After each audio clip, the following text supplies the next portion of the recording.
Well, kia ora tātou, everybody. Bruce Arnold's my name. I'm the director of the Goodfellow Unit, and it's my pleasure to introduce Mirsad Begic, who's a child and adolescent psychiatrist based in Waitemata.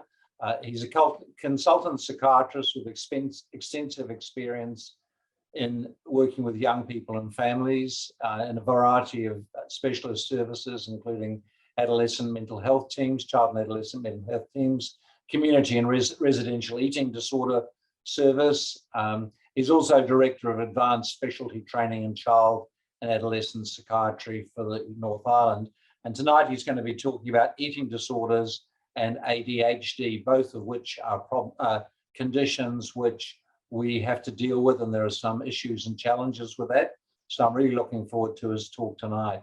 So over to you, Mirsad. Fantastic. Thanks, Bruce. Kia ora koutou. And as Bruce says, I'm both the service director at Waitemata for a group of services, including CAMS, which is Child and Adolescent Mental Health, and I'm also a jobbing psychiatrist, if you like, both privately and publicly. So I guess today sounds like an unusual combination, ADHD and eating disorders, but we figured let's keep things relatively short and sweet so that we have some questions about those topics and we don't try to be all things to all people. I thought I might just start off the first few slides around context around specialist services, because I'm aware that this talk is not just Auckland-based and we don't want to be Tamaki Makaurau-centric. We want to keep this for the whole of the country. So I'll talk a little bit about what CAMS or CAFS teams do and don't do, more or less what their teams are and who they treat, and then quite quickly moving on to clinical topics, which is eating disorders and ADHD. Sorry, trying to move on. There we go.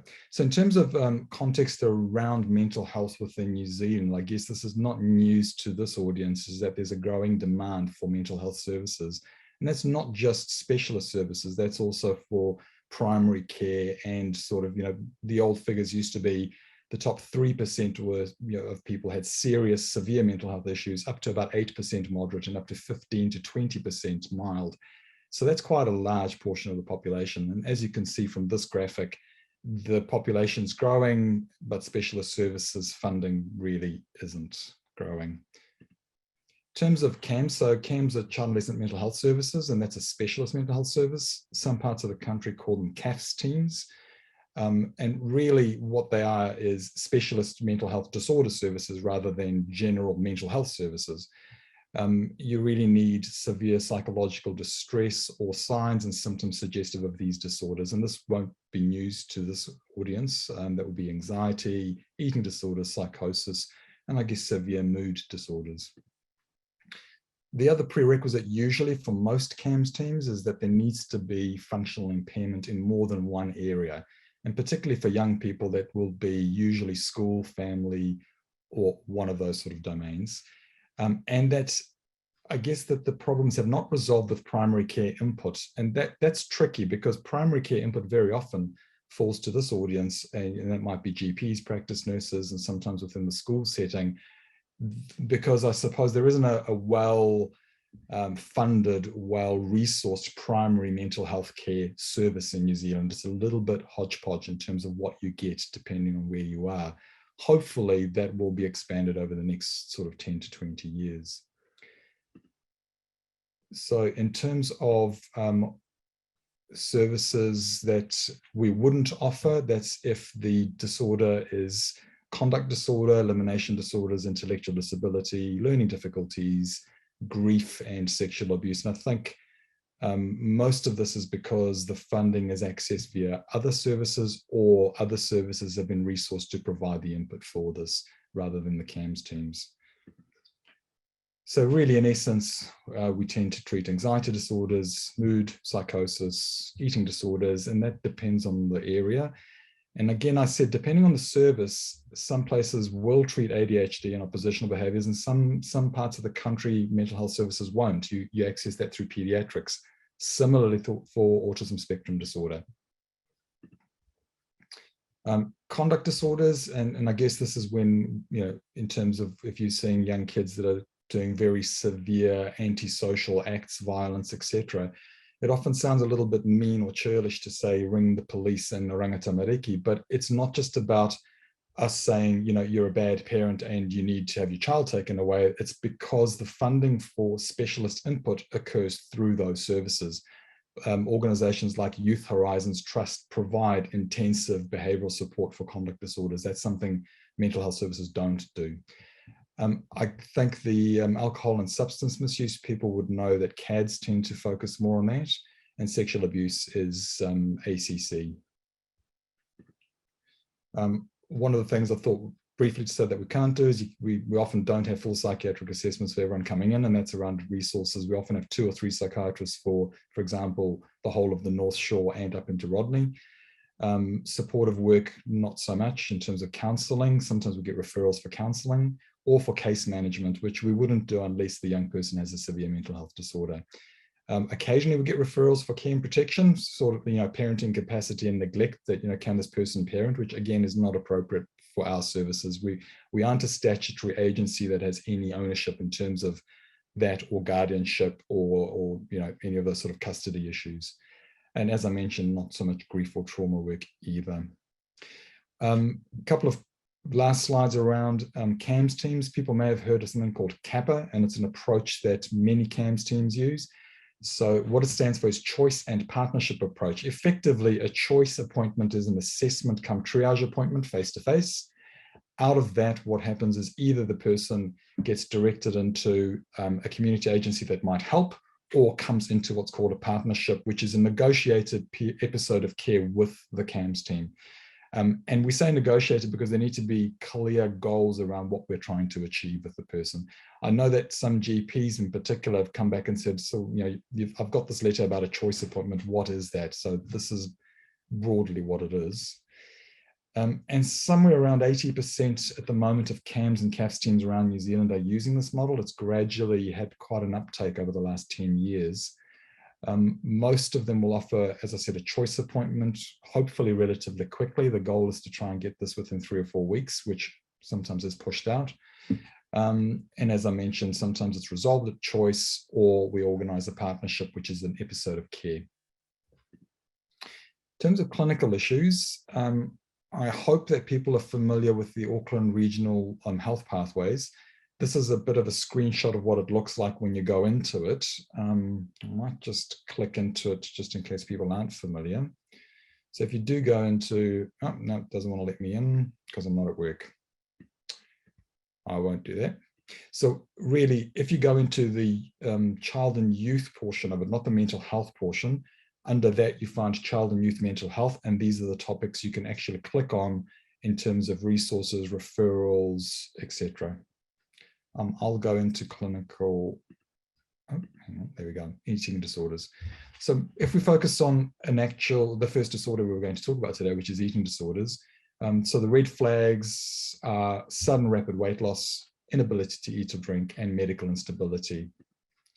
So really, eating disorders in a nutshell is weight loss, that there's a deliberate restriction. So it's not about loss of appetite, or even, some people have phobia and that's why they can't eat, or emetophobia, for example. For some people, they have binging and purging, and particularly purging is worrying, as you will likely know, particularly around metabolic abnormalities such as potassium, excess exercise, and then there's the cognitive distortions, the body image distortion that, even if you're emaciated, you feel fat and you feel like you need to lose weight. And of course, medical issues arise. I put this in briefly. This is slightly more adult focus. The SCOFF screening questions is, do you make yourself sick because you feel full? So that's screening for bulimia a little bit. Do you worry that you've lost control over how much you eat? Have you lost 1 stone, in other words, 6.5 kilograms over the last 3 months? Do you feel like you're fat when others say you're too thin? And does food dominate your life? So with eating disorders and anorexia, often there's foods that are specifically avoided or eliminated. It's useful to find out why that is, because sometimes it's not necessarily about calories. People often have rituals or specific ways of eating, particularly cutting things up in certain ways or certain times that they need to eat.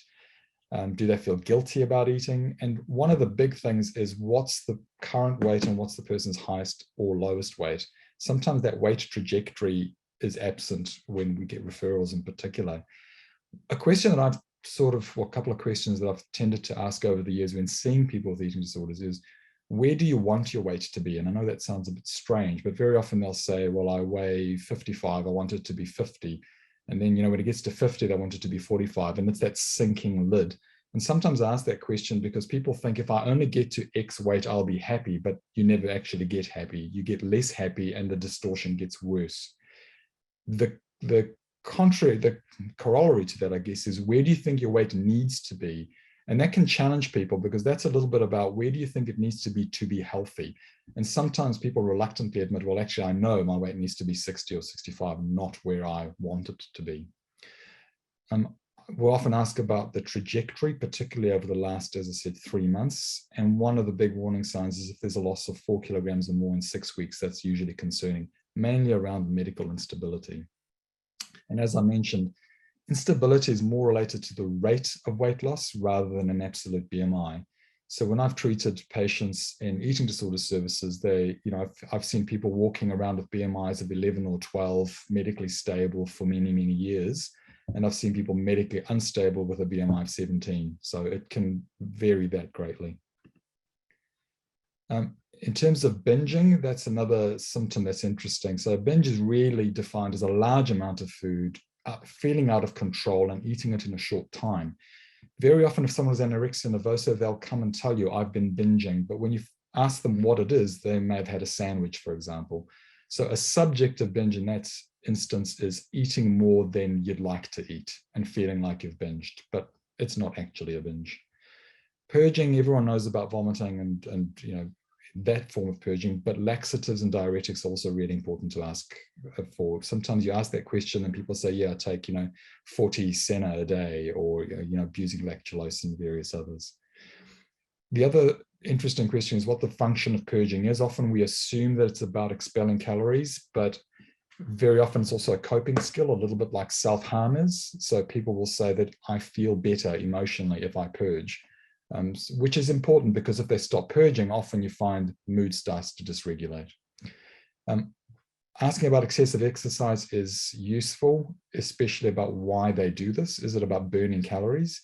And a very specific question asked, especially of young people, is do you do secret exercise? Which sounds like a dumb question to ask in some ways, because if it's a secret, why would they tell you? But it's amazing how many young people will say, oh yeah, actually at nighttime, I'll do 50 star jumps, 50 push-ups, 50 whatever, I've got my rituals that I'll do at 2 in the morning. So the cognitive side of eating disorders is body image distortion. It's fear of fat, fear of gaining weight, and also monitoring and checking. So it's not just weighing. Sometimes it's pinching, measuring, using a tape measure, that sort of thing. In terms of the physical examination, this probably isn't news to everyone here. We look at blood pressure, temperature, pulse rate, and I'll talk a little bit about what we're looking for in terms of medical instability later. Bloods, there's a bit of a list there of bloods, but to be honest, many of them are not necessarily all that useful. Hypokalemia definitely is one of the more dangerous sort of deficiencies and does need to be compensated for. So often potassium we might use while we work on the person's purging particularly. The other one I tend to get is reproductive hormones, particularly estradiol seems fairly useful when someone's recovering from being very low weight. So very concerning physical manifestations would be low body temperature, 20% weight loss over 3 months. And I guess the instability would be blood pressure, postural drop of 20 or bradycardia or a drop of 30 beats from lying to standing. So those make us a little bit concerned that the person might need acute resuscitation. And then they really do need to go to the emergency department or hospital. This can vary again from region to region. And for adult services, it can fluctuate depending on which hospital is your local catchment. For young people and for children, that tends to be Starship Hospital. It's usually Ward 25, and that's run by pediatrics within reach from child psychiatry through consult liaison at Starship. So what's topical at the moment in eating disorders is there's capacity issues in both CAMS as well as regional eating disorder services, which is not news to people. There's often wait lists in some teams. We currently don't have one in Waitemata, but some regions have had. We do have internally people waiting for clinicians to become free to be able to do that work while we monitor, a little bit like what you're finding in your practices. What we suggest is weekly physical review, especially while waiting. That's around medical stability. And unfortunately, there's no respite or step-down facilities, particularly for young people. Mainly it's medical wards. In terms of what works for eating disorders, the best evidence for particularly young people is something called family-based treatment. And really, and some people call it Maudsley FBT or FBT. And what it is that the family and the parents take control of eating, and they support the young person to eat regularly and reestablish a normal meal cycle. It isn't force feeding, and it's not pushing the young person to eat.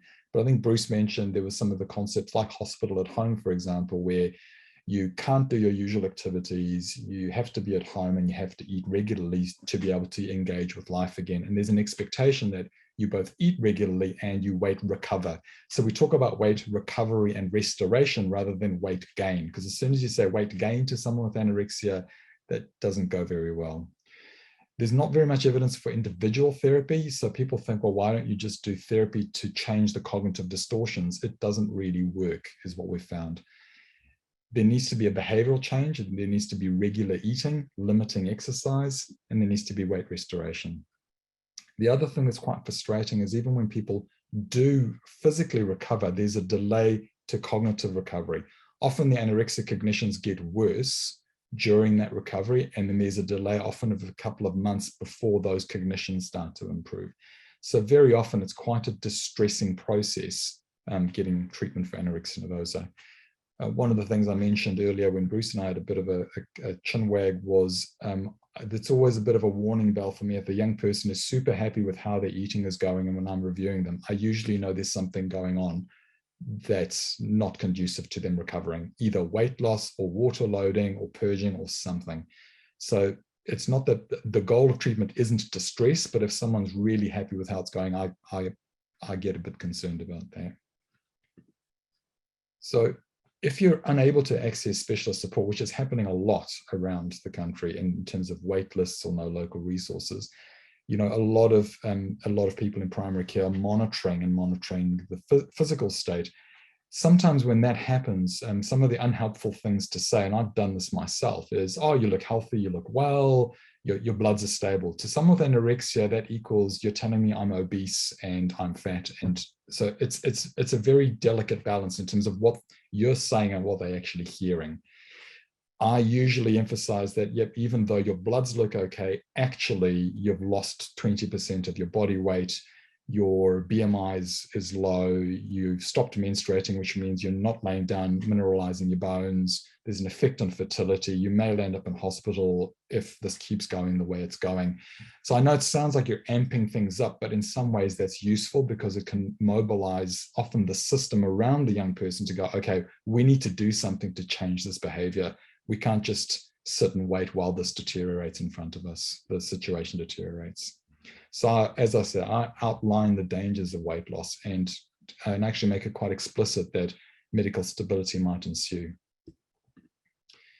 In terms of useful resources, EDANS is very good. I've got their website and I think it's in the link.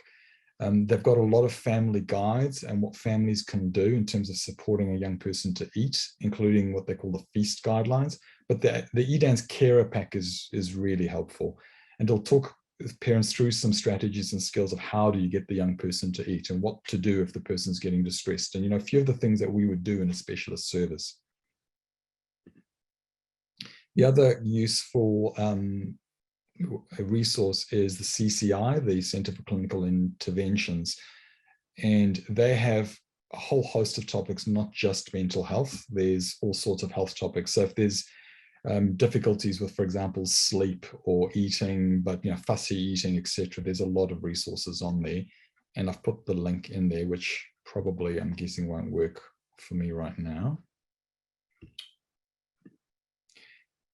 So that's the eating disorder side of things. And I realize I'm rocketing through things, but I'm aware that it would be helpful for us to finish fairly quickly with the slides so we can look at the questions and the themes that have emerged.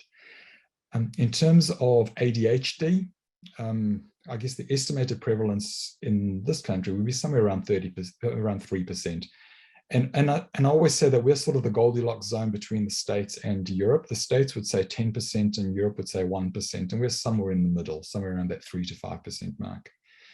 And there's all sorts of questions about ADHD lately. Is it being overdiagnosed? Is there just an increased awareness? And also around adult ADHD, which I'll get to in a few slides' time. So it tends to be a bit more males than females. And people argue that that's more because we pick up the hyperactive, impulsive ADHD in boys more so than the inattentive ADHD in girls. Clinically, you find a lot more boys get referred because they get picked up for those reasons around behavior. And I think I've got to say that about 3% of 18 to 44-year-olds in countries across America, Europe, etc., would have met criteria for ADHD. What are associated with, well, what are some of the features that may be associated would be very low birth weight, prematurity. So some of those are insults, I guess, prenatal insults. Sometimes people who have FASD actually also have ASD, which is not surprising because it's an insult to the brain.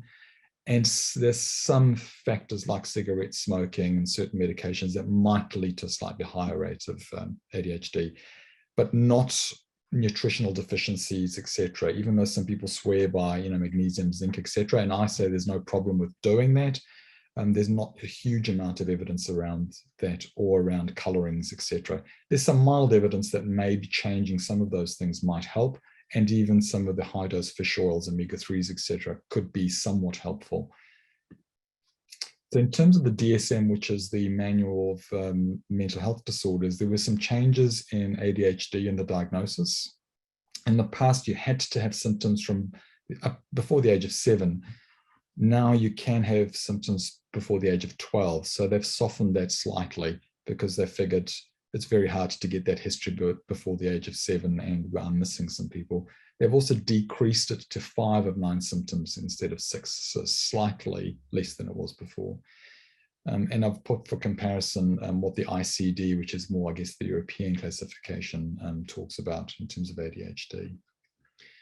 What we think about ADHD at the moment is that it's more of a delay, not a deviance, that there's delayed development around, I guess, executive functioning areas like the frontocerebral cortex. And the reason that this is important is that it does change. So young people with kind of major hyperactivity, impulsivity don't tend to graduate into 22-year-olds with that same degree of overactivity, hyperactivity. It does change, particularly around puberty. Unfortunately, the inattention doesn't seem to improve as much as the hyperactivity impulsivity does. Some of the ADHD lookalikes to bear in mind when you're seeing people that present with features that are a little bit like that would be, are they on the spectrum? Is some of this related to ASD and anxiety? Is it a specific learning difficulty? So that tends to be if the young person can't focus on maths but says okay in reading and writing, that would make me think possibly not ADHD, this might be a specific learning difficulty. Is there chaos or trauma happening at home? Are there some other physical issues like hearing, epilepsy, brain injury, etc.? And sometimes young kids that are gifted and talented and have got super high IQs get incredibly bored at school and disinterested and distracted, and that's why it looks a little bit like ADHD. So US and Europe, they say you don't necessarily preclude preschoolers from a diagnosis of ADHD. It's a bit unusual that you diagnose someone 4 or 5 or 6 years old with ADHD, but it does happen. The best evidence for treatment is medication alongside behavioral interventions. Optimizing classroom management strategies. So often when I diagnose ADHD, we provide families with a resource or an information pack, and some of that's for home and some of that's for school around what might work. Psychoeducation of parents and teachers is actually quite important. And probably the big seminal study in terms of ADHD is the multimodal treatment of ADHD study, which is quite old and it's got a lot of longitudinal follow-up now, which has been very helpful for us in terms of even things like growth, for example. We know now from the MTA study that if people are not receiving sort of treatment breaks in methylphenidate, or if they're on high doses for a long time, it can actually ultimately affect their growth by about 1 centimeter or so, is what they've now discovered. But also reassuringly, there weren't any major issues, in terms of things like sudden cardiac death, etc., that did not seem to be a factor in young people, more so if people were older and in their 50s and diagnosed with ADHD and had pre-existing cardiac conditions, then sudden cardiac death rates went up. So the NTA study looked at intensive behavioral treatment with meds versus medication alone. And there was some benefit of the combined treatment, but medication the effect size was actually very big. In fact, it's one of the biggest effect sizes of any medication that we use in mental health is stimulant medication for ADHD. So this was a slide I added, and it's very busy and I won't go through all of this. It's CADRA, which is from Canada, and they're a useful resource to Google. It's a little bit about psychoeducation around what it is, how it's treated, and how professionals approach this in terms of all of the, discovering what it is, demystifying it, empathizing, being sensitive, recognizing appropriate behavior, etc. That goes along with this guide, which is a little bit more specific around strategies that might be helpful at home, at school, or at work. And this is probably what a lot of the resources are based on that we would provide families or schools. So if the child's at school, you'd assume they've got a resource teacher of learning and behavior involved, or teacher aid, or some sort of resource that they might be able to access at school. And you'd hope that teachers could put some of these strategies in place. And that's simple things like keeping directions clear, precise, getting their attention, making sure they understand, writing things down on the blackboard, for example, or giving people a list of things that they need to do.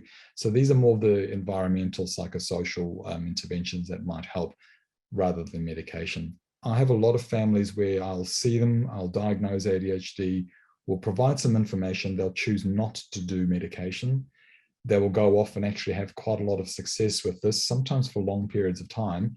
And then I may see them when the young person's sort of in intermediate or high school, and they say, you know what, we've done as much as we can. The wheels are starting to come off in terms of progress or behavior. And then we go, right, maybe this is the point where we'll try a medication trial, a stimulant trial. In terms of the medications, predominantly we use methylphenidate. And I guess right now we've got Ritalin, Rubifen, we've got Ritalin LA, Concerta, and people may be familiar, we now have Teva, T-E-V-A, which is effectively the generic version of Concerta. The useful thing about that medication is that you don't need a special authority, an additional special authority for that. You can just use the regular special authority for Teva brand. So the dosages, I tend to be very conservative and start low, like 5 milligrams going up to 10 milligrams immediate release, and then working it up to a different formulation. A large dose of methylphenidate is about 1 milligram per kilogram, and I don't very often get up to that level. I do sometimes use dexamphetamine when people don't tolerate methylphenidate, but the problem is, as I've said, we only get 5 milligram tabs in New Zealand, and that equates to roughly sustained release methylphenidate is probably what it's most akin to. Maybe 10 to 20 milligrams of sustained release methylphenidate is dexamphetamine 5. Atomoxetine is a non-stimulant, so that's an SNRI. I've talked a little bit there about the starting dose and what we use it for. To be honest, I don't find it particularly helpful for core ADHD symptoms, and I'm using it less than I used to. In terms of often one of the concerns around ADHD treatment is cardiac issues, given that methylphenidate is, has a vasopressor effect and an effect on cardiac and blood pressure. There's no real QT changes. The sudden cardiac death, as I mentioned, there was a higher rate, but when they reanalyzed the figures, it was in people that were a lot older and had pre-existing cardiac issues. I do screen for arrhythmias, particularly hereditary arrhythmias. And if there is a history of that, I'll often ask for an ECG before starting someone on the stimulant. Otherwise, there's really no need to. And I've mentioned that in terms of the congenital heart disease there. The Cochrane review in 2015 talks about no evidence of an increase in serious adverse effects, but there was definitely an increase in non-serious effects, and that's mainly sleep and appetite. Particularly appetite and growth is what we find the most. So growth trajectory is one of those things I'm quite big on to monitor, because sometimes you find 6 to 12 months later the kid's fallen off their growth trajectory, and it's often due to the medication. So some advice in terms of ADHD medications is that, the guidelines are that GPs can adjust stimulant doses, formulations, especially if we've provided some advice around that. I try to do that as much as possible. Often, even when I see someone, I might suggest, look, you could try this, you could try that, and maybe even try an extended release version in the future. At the moment, and I think it may continue, you do need to see a specialist to get a special authority number, particularly when the first time you do the application for immediate release, and also for the extended release versions, which tends to be the LA or the concerta dosage especially. Sometimes we give sustained release, so we don't need to do the immediate release at lunchtime. And similarly, once we get to probably college years, we tend to go for the extended release. I quite like using LA, but have also used concerta. And one other kind of useful practice tidbit would be that if you can't swallow tablets, it could be changed to LA capsules, which can actually be opened and sprinkled. So that's kind of useful, more for slightly older kids, I guess.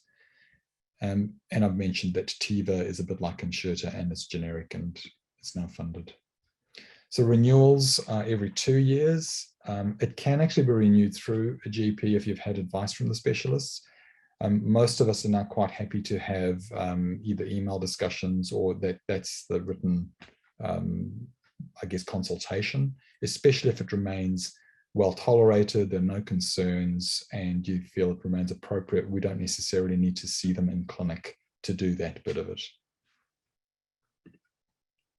In terms of adult ADHD, I thought I'd briefly touch on this, as Bruce mentioned that this was something people were struggling with. I think, as he said, there's been a lot of social media and all sorts of things in TikTok and etc. around adult ADHD. So some of which may be people that are undiagnosed, and some of it might be, methylphenidate's a non-specific performance enhancer anyway. So we have to be a bit mindful of that. And it's a substance that can be abused. So it becomes a little bit complex.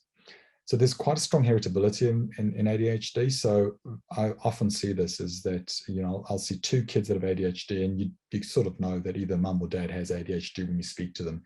How you then get access to treatment is quite tricky. Usually if parents do have ADHD, often the symptoms are more severe in kids for a variety of reasons. The parents often say, oh, he or she is just like I was at this age, and that's quite telling. And with adults, there's a lot of comorbidity. There's usually at least one other disorder that is present at the same time, often depression or anxiety or substance misuse. I've put in a bit of a table there around characteristics of ADHD in children versus adults. And some of, most people know what to look for in children. So the hyperactivity example is, kids are squirming, fidgety, clowning. Adults don't tend to do that. But what adults have is talking excessively, feeling restless, needing to move, changing things, needing an active job, and constantly kind of feeling like driven and feeling like you're on the move. So that's a useful difference between children and adults in terms of core symptoms. Adult ADHD will be no surprise to this audience either, is that access to diagnosis and treatment is limited. Very few adult community mental health services provide assessment for ADHD. There are a couple that do, but very, very few. Mainly this is access through private providers, which is also not ideal because, again, it's very limited, and both in terms of cost and access. Ministry of Health Special Authority does usually require a psychiatrist or pediatrician, which significantly limits who can actually get this assessment completed. Couple that with an increased public awareness and expectation around treatment, and I guess this is where you get a lot of pressure to, well, where do I get seen for ADHD? There also needs to be some caution, as I mentioned, around substance seeking or abuse, particularly as Ritalin is a performance enhancer as well. We're a little bit less concerned about that with some of the extended release versions. They're a little bit harder to abuse or change, but even those can be, people do end up crushing and snorting all sorts of things. So that does happen. The other thing is that people are a bit wary of, they think, well, if someone is a substance user, then therefore this must be why they're looking for Ritalin. The rates of substance use in people with ADHD are 2 to 3-fold baseline. And there is a bit of evidence that if you adequately treat ADHD, you limit the amount of substance use. So it's a bit of the opposite to what you would think, really. Sometimes it actually does help to treat the ADHD if the person in fact does have it. Okay, well, thank you very much, Mirsad. That was very clear and concise. Just to let the audience know, if you go to the chat box, Paul has put in the regional pathways link there, which many of you know, the EDANS one, I think that's the Canadian one. Oh, sorry, the Canadian one's at the bottom. And what's the healthdirect.gov? Oh, that's the Australian one. So that's the CCI, the Centre for Clinical Interventions, and they have quite useful resources on a variety of things. So often, if people have ever seen the sleep hygiene little pamphlet for kids and advice, CCI produce quite a few things like that, and that's for a variety of conditions. So it's a useful website, especially through work. I think you can get to it. Some of them I can see now. If I try and click on it, I can't access it because I'm not on my work computer. Okay, so I've got one question about eating disorders. I think the rest are about the ADHD and a bunch of other things. So Rebecca asked, why do patients get hypocalcemia and why do they get long QT interval? With eating disorders? Eating disorders, yeah. Oh, good question. I'm not sure if that's around nutritional deficiency. I'm not sure about the hypocalcemia. I've got to put my hand up and say I'm not one of the medical experts in that bit of it. There's a few of them that I do know, but in the eating disorder services, we actually have some specialist physicians and GPs. So I'd probably defer to them around that. Okay, Tracy, what is the best approach to manage an adolescent with autism spectrum disorder and anorexia? I guess that's a double up one. Yeah, that can be really tricky. And I'll probably expand on that too. If you've got oppositional defiant disorder, for example, and anorexia, a similar dynamic is if you externalize that you're fighting the anorexia and you're starting to get lots of distress and upset, is it actually the anorexia you're fighting or is it the autism or the ODD? So I think that's where you probably need a specialist clinician to kind of go, okay, how do we tailor this to actually be able to meet this young person's needs? Some people with ASD can be very tricky to treat, especially if their fixation is around specific foods. I mean, I guess that other part to that question might be some people with ASD are very picky eaters, and it may be anorexia, but it may be a slightly different eating disorder. People may have heard of ARFID. So the rates of things like ARFID are slightly higher in autism spectrum disorder. So it's about being clear about what are you actually treating and how assertively do you treat that. So a young person with ASD may not tolerate a very rapid weight recovery restoration sort of process and might dysregulate quite badly around that.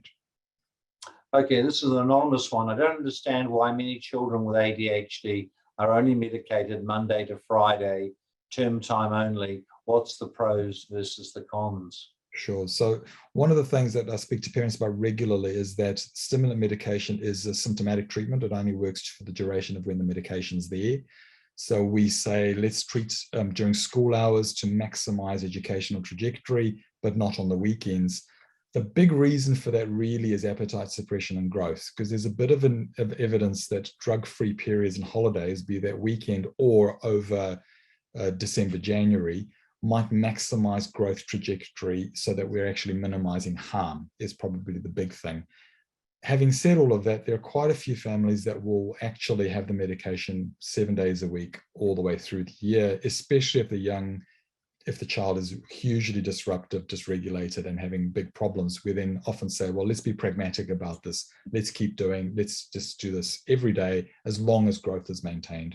So it's kind of a pragmatic solution.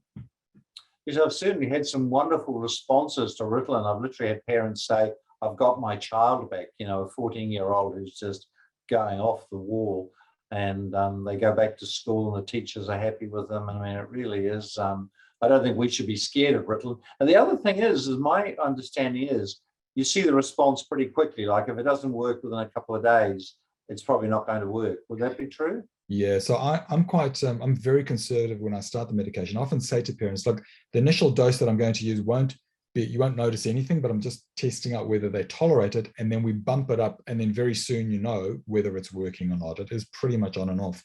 And I deliberately do that because often when I'm starting the titration, I know that the medication may only work until morning tea or lunchtime, for example. But that's important. And we then get feedback from teachers to go, this is how long it's working for.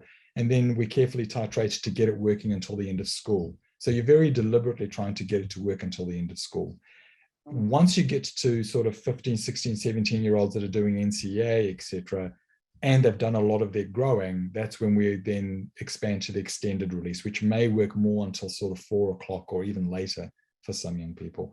Then you do have to be careful about sleep issues though, because the therapeutic effect might wear off at 4 or 5, but the stimulant effect around sleep might last a little bit longer. So that's the other side effect to watch out for.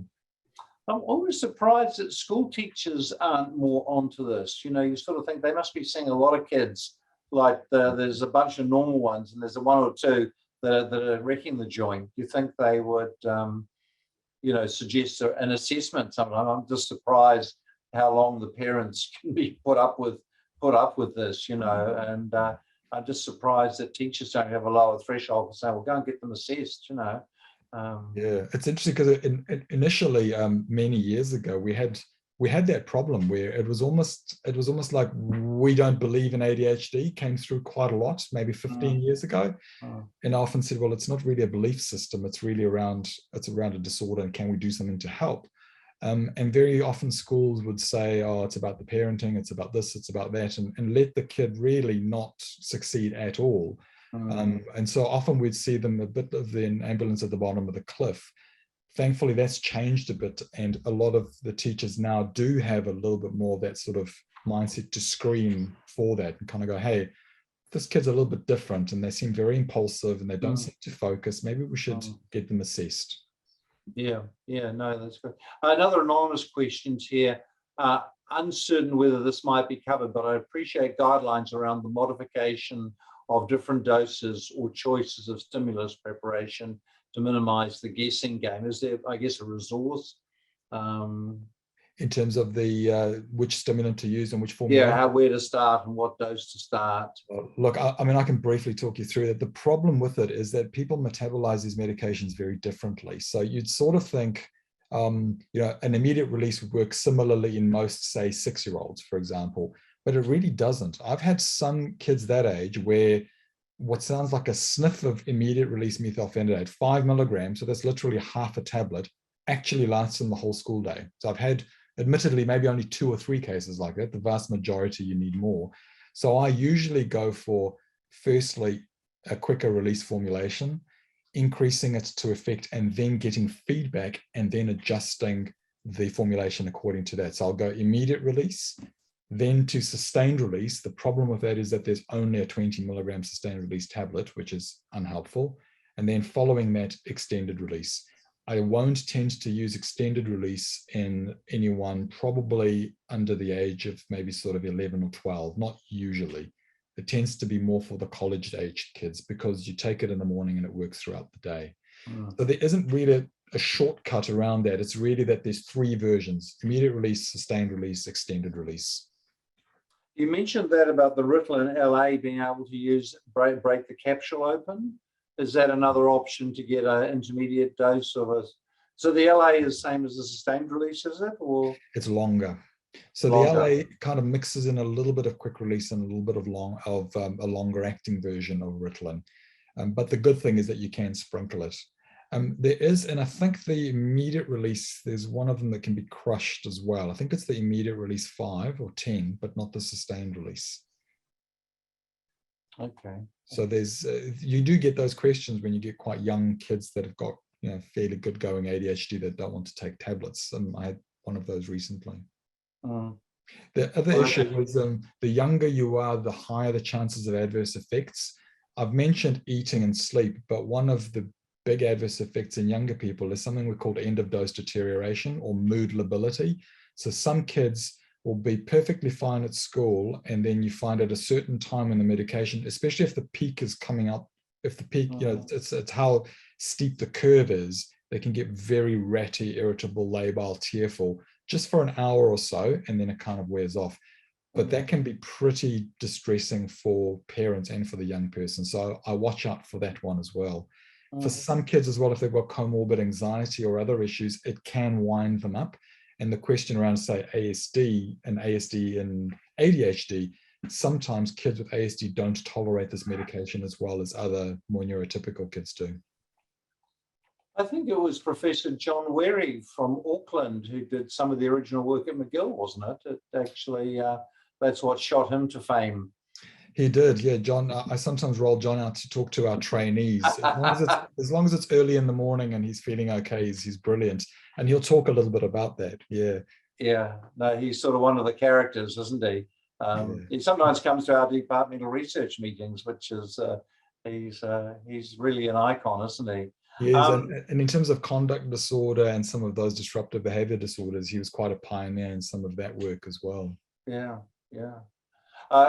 Pip's got a question. How do you explain the FBT for anorexia young people works? How the FBT for anorexia in young people works? Yep. How do I explain it to professionals or to the family? I don't know. I think she just wants an explanation about the thing, I would say. I'm not sure. So FBT is basically the family will take control of the eating pattern, I guess, of meals. And that usually tends to be, breakfast, lunch, dinner, as well as snacks. You need to set the treatment up in a way that the family understands that, and what we call externalize the anorexia. We'll say that this has taken hold of the young person, that it's generated all these thoughts that you can't actually trust, things like don't eat, you're fat, you're ugly, you can't actually trust that. So how do we fight against that as a group? And that the family needs to support the young person to be able to eat. The way that it works is usually the first session of FBT is psychoeducation around some of this. The second session of FBT is what's called the family meal. So actually the family comes in with the young person, with the therapist in the room, and they eat a meal. And in that way, the therapist actually coaches the family about what to do and what to say, and how do you get the person to eat one more bite than the anorexia will allow. So that's the challenge, is at some point, people can eat to a certain point and then they'll stop because of the calorie intake or whatever it is, but it needs to go beyond that. You actually need to feel full. You need to actually experience some discomfort in the activation of thought, because that means that you're actually starting to recover and eat enough. So there's a lot of psychoeducation for the parents and a lot of support for them around how do you engage in that process. Because as you start engaging in that process, and it's weekly, and there's an expectation of weight restoration of about 0.5 kilogram to 1 kilogram per week, which is a relatively rapid increase. But it has been shown to be very effective, particularly in young people, but it needs to be set up in that way. I mean, I'm not suggesting that GPs or others do FBT, but those principles around taking control of the young person's eating, making sure they actually do eat more regularly without force feeding them, that's usually unhelpful. But how do you just have that expectation and keep going? And keep going even if they'll say, Mum, I feel full, I feel sick. It's about how do you keep going even if that happens? Because you can't trust some of those cues, both physically and psychologically, is some of the education that we do with families. Yes, the issue of not trusting the thinking in patients with anorexia is quite important, isn't it? You've sort of alluded to that, I think, in the talk. Yeah, and before we met today, one of the things I was saying, Bruce, was we talk about ego dystonic and ego syntonic. So this is a very ego syntonic thing. People think they want this and they go with it. People don't come to you with depression and go, I really love my depression, I don't want you to treat it. Whereas with an eating disorder, it'll be, don't you dare touch that, I don't want that. Especially young people. Sometimes adults will come to you and say, I really want help with my eating difficulties.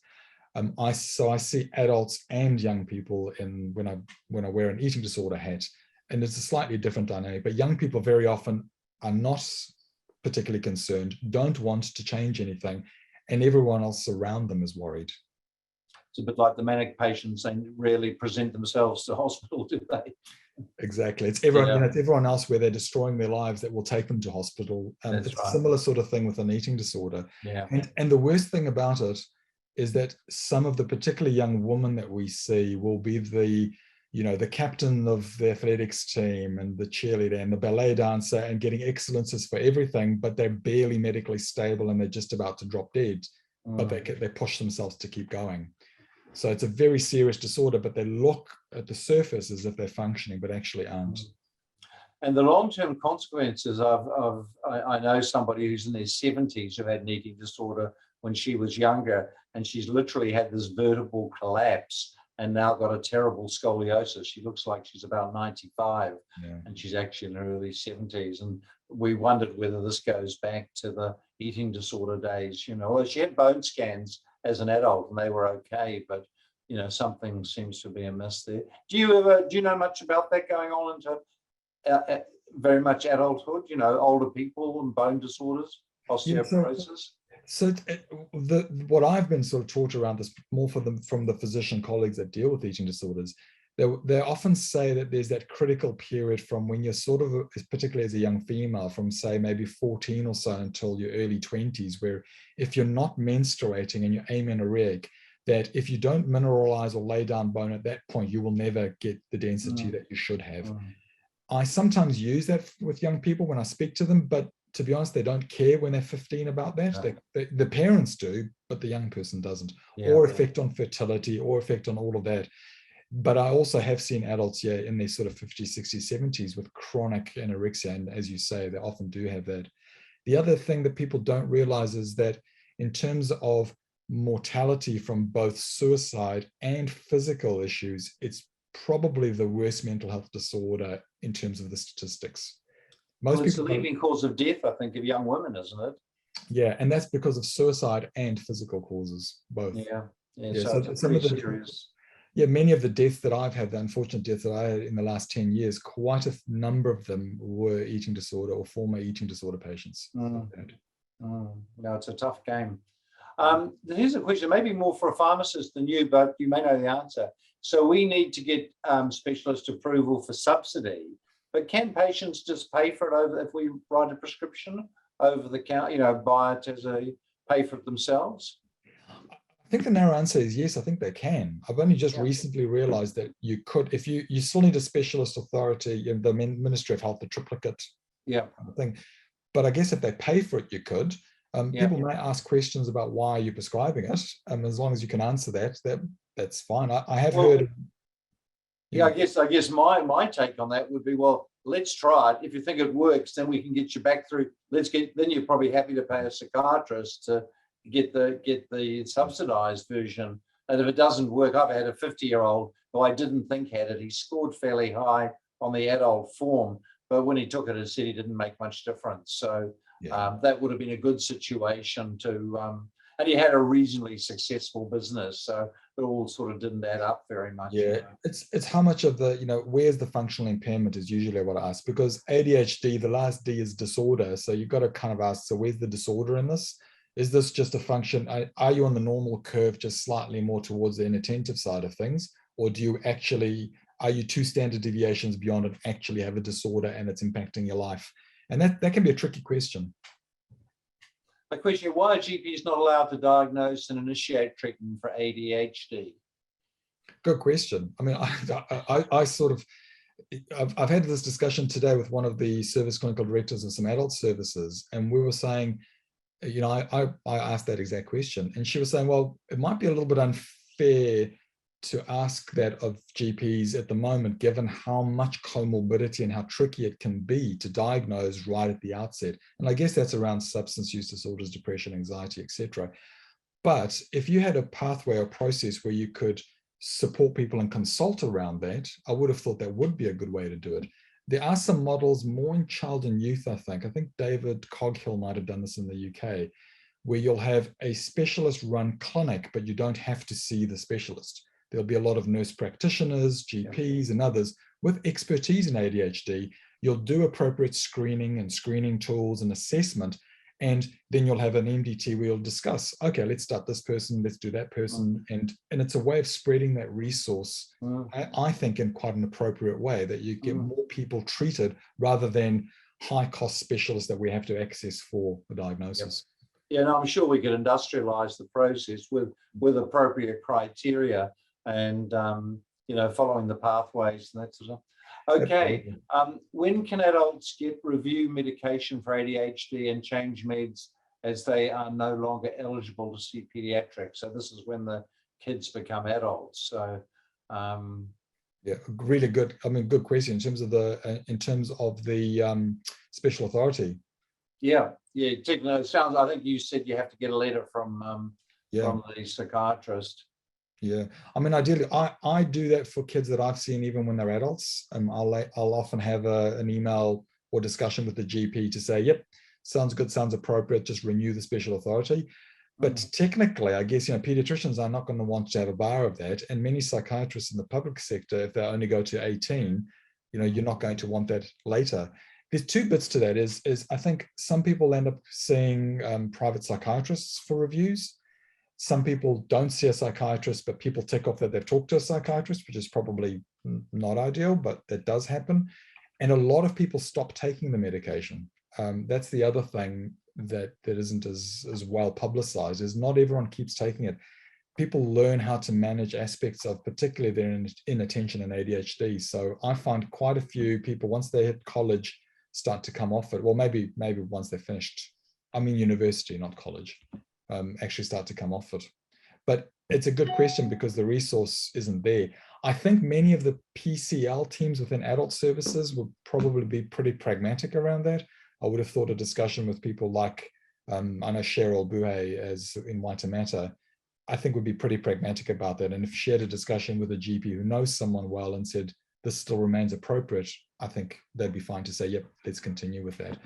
Whether they review you often have to find a friend or colleague who's a psychiatrist is one way around the system, but it's obviously if you aren't fortunate enough to have that, it's and the PCL teams, now that they're getting more up and running, I think are doing more of that. So as I mentioned, like Cheryl and Andrew in Waitemata, and I think Sati in ADHB, they've started putting some PCL resource, primary care liaison psychiatry sort of resource in.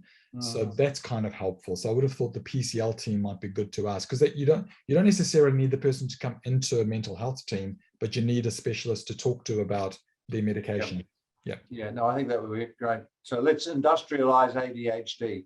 Sounds like I think batch processing and industrializing. You have to get the badge and get us going. Do you have advice to GPs on the many adolescents who are sure they have ADHD, especially when it's difficult to access assessments? Adolescents? Yeah. So most either CAMS teams or, well, the pediatrics will only go to 16, unfortunately. But most CAMS teams, particularly in the bigger centers, will be involved in that assessment process. And you can do a referral to most CAMS teams. Like I know ours does it. I know Kari Centre does it. I know Counties does it. Some services don't. I think most big services and big centers do. So if you're in a smaller place, that's a little bit trickier. I would have thought the pediatrics would own, someone usually does own ADHD, if you like. If it's not mental health, it tends to be pediatrics. But adolescence is very tricky. When people are 16 or 17, I often see people in private and I often see people in the public sector at that age. Usually because once it gets to that stage, you are looking at other comorbidities too. Very often there's severe anxiety, performance anxiety.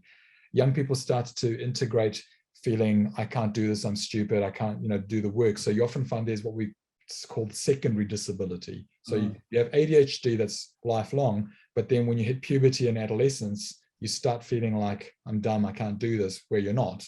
And then I find sometimes I see kids for that. And then when you tease it apart, you go, actually, this young person's had ADHD all the way through. And we need to treat that as well. So, I mean, I know I haven't fully answered that question, but some of that is a resource issue in terms of where you are and what services are available, unfortunately. Here's a good one. Any advice when referring for assessment? So what are the things you're looking for in a referral that maybe what makes a good referral as opposed to a not so good referral? For ADHD? ADHD, I think, yes, yeah. So I think if there's a suspicion that there is something along those lines, talk to the symptomatology that the person, you need to dig a little bit. So the core symptoms are distractibility, inattention, forgetfulness, impulsivity. Those are like the core ADHD symptoms. And if there's an absence of other conditions, that's useful to know. Highlighting the fact that there's functional impairment is kind of helpful. Like this young person has got these symptoms and it's impacting their life in this way, and that might be they're behind in school, they can't sustain or make friendships, they're causing problems behaviorally, either at home or at school. That kind of ramps that up to go, okay, there's a mental health disorder and significant impairment. And that kind of does then ramp that up for us to go, okay, well, in the public sector in particular. Okay, so what is the age in children when we say hyperactivity? Query should be more than 6 years old? For hyperactivity? Yeah, you had some, I think you made some comment about that. Yes, I mean, overactivity, hyperactivity, often families will say to you, this kid's been climbing the wall since day dot. They'll say, you know, even when they were 3 or 4, kindy couldn't manage them because they were so hyperactive. So it actually does go all the way from very little. It does tend to decrease as you hit puberty, though. The particularly the overactive, they call it hyperkinetic sort of symptoms in Europe, they would. Those tend to decrease as you hit puberty and after. So that might be what you're sort of referring to, Bruce, is around the younger kids will be where you get the hyperactive impulsive symptoms in that way, more so than older. But when people in adolescence, they might talk about feeling restless, fidgety, needing to play with things, standing up and sitting down, getting into trouble for things like that, for not doing what they're told. Not sure this is your department. More information about the cardiovascular risks from Ritalin. Now we're starting to see older people put on Ritalin. Any thoughts on that? Yeah, I mean, I guess in terms of the vasopressor effect of methylphenidate, you're looking at somewhere around 4 to 8 millimeters of mercury, usually. Some people have a more idiosyncratic increase where it's more like 20 millimeters of mercury. So it's worth doing a pre and post blood pressure in particular. If you're worried about cardiovascular status, I would say an ECG might be helpful too, because it can increase, I think it's inotropic, as well as I think slightly chronotropic from memory. But as you say, you might need a pharmacist to really dig down in terms of that. So you don't want to put more pressure and load, I guess cardiovascular load, on someone with a pre-existing cardiovascular issue. It does seem to be that the sudden cardiac death, when they looked at the figures, seemed to be people that had pre-existing cardiovascular issues that were then prescribed methylphenidate. And that might be ischemic heart disease, cardiomyopathy, etc. Mm-hmm. In those people, the rate of sudden cardiac death increased. I think unsurprisingly, given what methylphenidate is, but in people that were cardiotypical, if you like, or didn't have any issues, my understanding is that it didn't increase the overall rate of sudden cardiac death. No, that would make sense. Is there some evidence about stimulant medications helping with long-term brain development in the pathways for maintaining attention and impulsivity? That's a very interesting question. There's still some research going into that. One of the theories, and I'd say probably theory, I don't know if it's necessarily totally proven, would be if you're able to, at a young age or a young enough age, calm things down so that the young person can actually focus and sustain attention, that you then have more success with the behavioral and other interventions so that you can lay down new pathways and develop more skills, which is also why parents often ask me, so if you're going to just treat the symptoms for these times, what about the other times? And I often say, well, it seems that if we do that, if we do treat the symptoms for those times, kids also develop other skills exponentially or quicker than they would if we didn't treat them. So clinically, I think, yes, for me, that makes a lot of sense. Whether or not the science is quite backing that up yet, I wouldn't know. It looks like, there's a lot of studies about maturation, etc. And treated versus untreated ADHD can be very difficult to then look at the differences. Minimum frequency for reviewing children taking Ritalin, what are we looking for apart from height, weight, growth? I would say, so my kind of rough, when I discharge people from particularly my clinic, I often suggest sort of roughly 3 monthly, depending on the age. If it's a 6, 7, 8, 9-year-old, 3 months is quite a long time in terms of the growth trajectory. And if they've completely stagnated and not put on any weight, then for me, that's a red flag around maybe this is too much and we need to change it. But you could argue for slightly older kids, maybe a bit more like 6 monthly, as long as we're doing height, weight, not so much blood pressure and cardiovascular at that point in time. It's more height and weight. The other issue for longitudinal monitoring and understanding of medication is that most parents will get that as the young person gets bigger, they may need to get more medication because they're bigger. But as you get older, so your symptoms may change as well. So sometimes you need less medication if the symptoms have changed. And that can be a bit of a tricky thing to negotiate because people will chase their tail and more and more medication isn't necessarily better. You might actually start getting adverse effects of the medication, thinking, oh, this is ADHD symptoms, and then keep going. So I've seen some people, I saw one kid that really sticks in my mind, who weighed 25 kilograms and was on 120 milligrams of methylphenidate, which is, he was almost formicating, he was so unwell. So we needed to peel that back, because actually it was iatrogenic harm at that, for that particular young person. But in terms of the trajectory around medication, what we find is, again, before puberty, usually you find that you need to up the dose slightly, but once you hit puberty and just after, sometimes I find peeling back the dose is actually just as effective. Just got it looks like a public health nurse saying she often gets questions from teachers about things. So obviously my comment. Interesting one here. Now, because of the inability for patients, we often start bupropion with some success. I'd really appreciate your comments on the use of this drug for ADHD. It's funny because we don't really use it very much in New Zealand, but it is sort of a third, fourth line medication that does sometimes get used. I've got to put my hand up and say I don't use it. Similarly, clonidine, I don't tend to use, although some people will swear by it. The evidence is not that great. Guanfacine, there is a bit better evidence, but we don't get it in New Zealand, unfortunately. But yeah, bupropion, I think I've seen a couple of people come over from Australia on it, and they said that they found it useful. So it can help. I mean, weirdly, so there's bupropion, but there's also a lot of people will talk about smoking and caffeine. So you find, particularly some adults will say, if I don't smoke, my ADHD symptoms are much worse. So there's actually something about nicotinic receptors in ADHD. There is an alleviation effect around smoking on ADHD, which is kind of interesting. And caffeine, not surprisingly, it's a weak stimulant. So if someone's taking bucket loads of caffeine and it calms them down, that's interesting too, because it does work in a sort of similar way. You know, I tend to use bupropion in depression when people are worried about weight gain.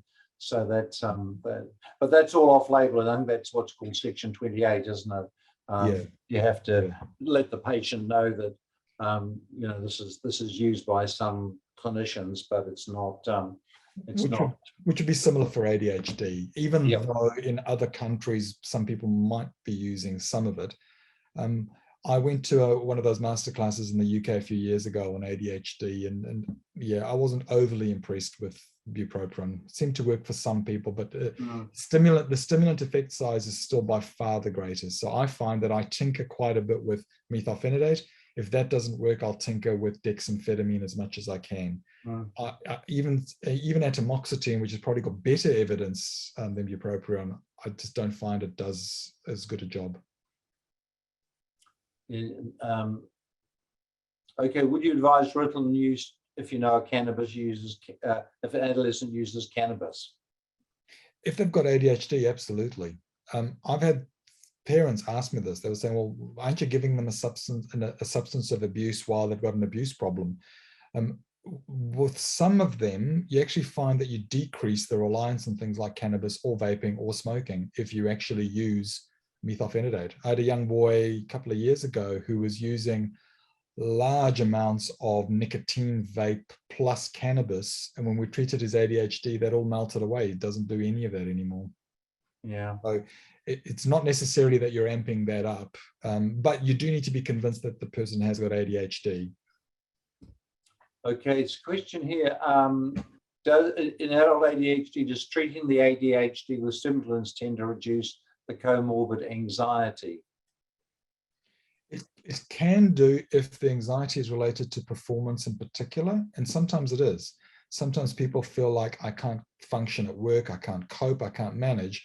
And now all of a sudden, if the ADHD is better managed and you can actually do your work and complete things, sometimes anxiety does decrease, even though the medication itself for some people can actually up anxiety. So it's one of those tricky ones where sometimes the medication in and of itself makes you feel more anxious, but if it treats what's making you anxious, then yeah, it can decrease things. The other thing I didn't talk about is, we talk about impulsivity and physical impulsivity. There's a lot of research going into what's called emotional impulsivity.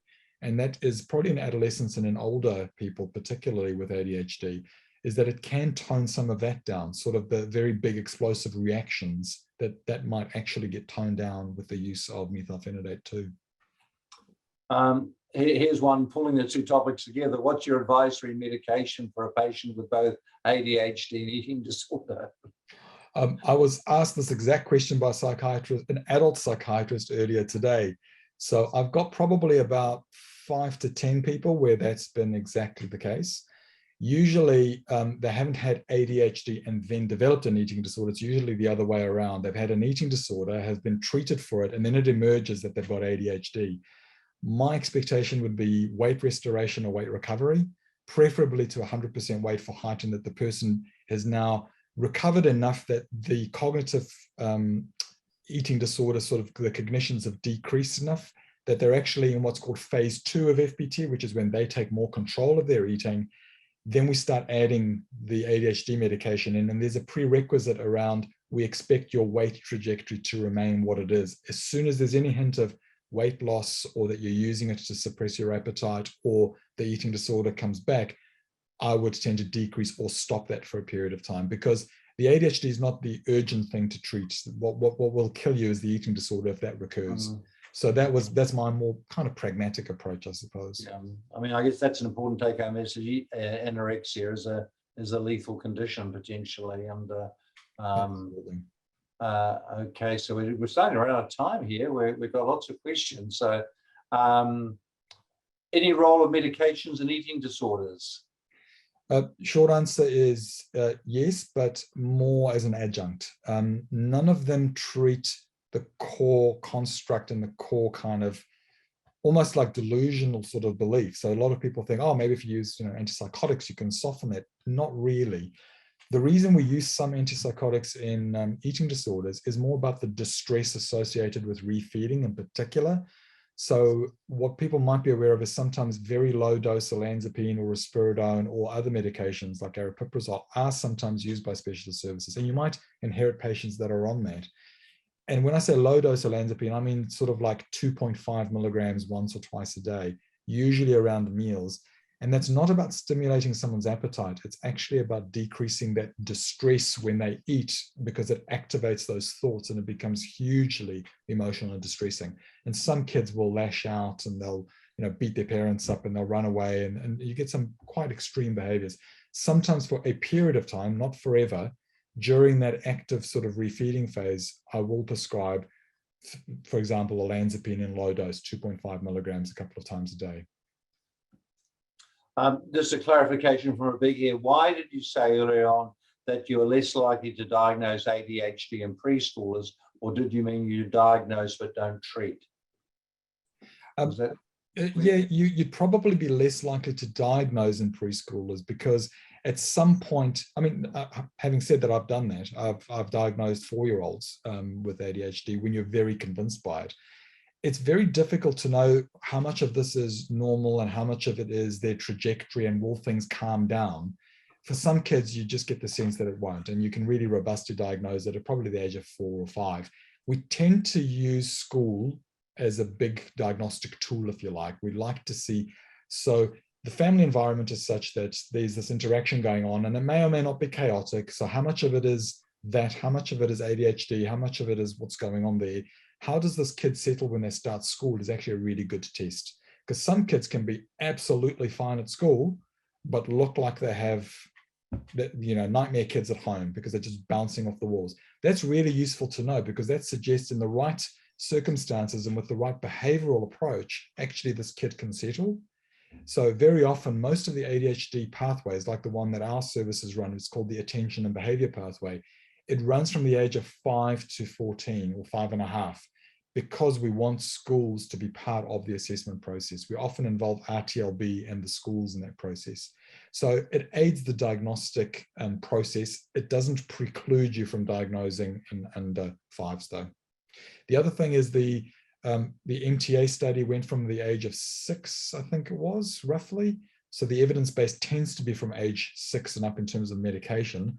But there have been studies, there's one called the PATS study, PATS study, which looked at 4 to 6-year-olds to see, well, A, could you reliably diagnose ADHD, and B, did they respond to treatment?